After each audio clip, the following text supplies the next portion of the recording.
Manchester United is going through one of the darkest moments in its recent history. The club that was once synonymous with glory, discipline, and a winning mentality now walks through uncertainty, with results that don't match the weight of its jersey. And the numbers don't lie. Excluding the teams that were promoted or relegated between the Premier League and the Championship, United is a team with the fewest points since Rúben Amorim took charge.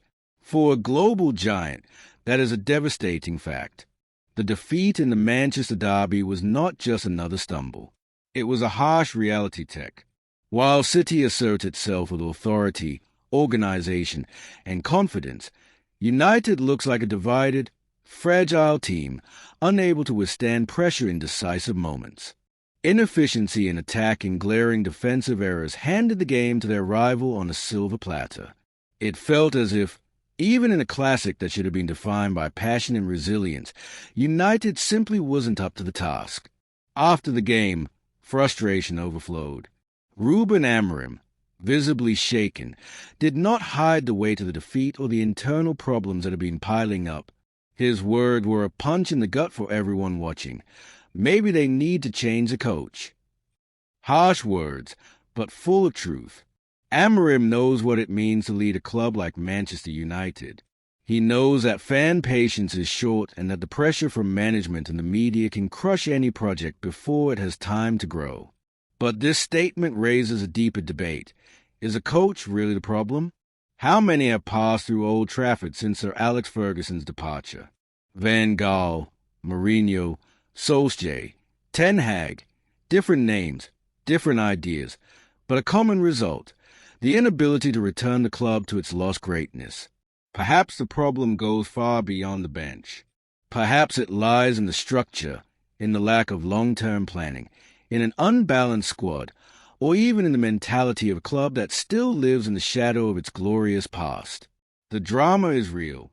United feels like a sleeping giant, but a giant that risks being forgotten amid modern football with each misstep.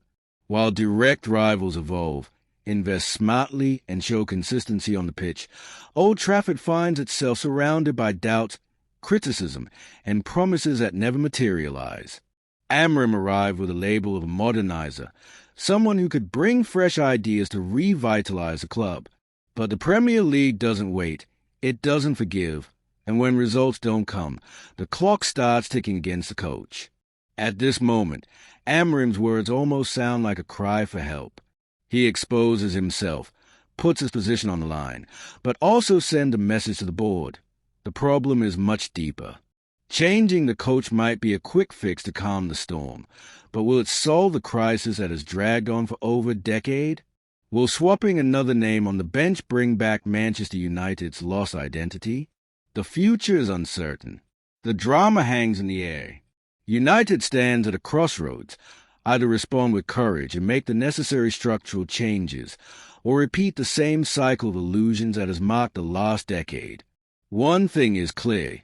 The coming chapters promise intensity, and what is at stake is not just a season, but the very soul of one of the greatest football clubs in the world.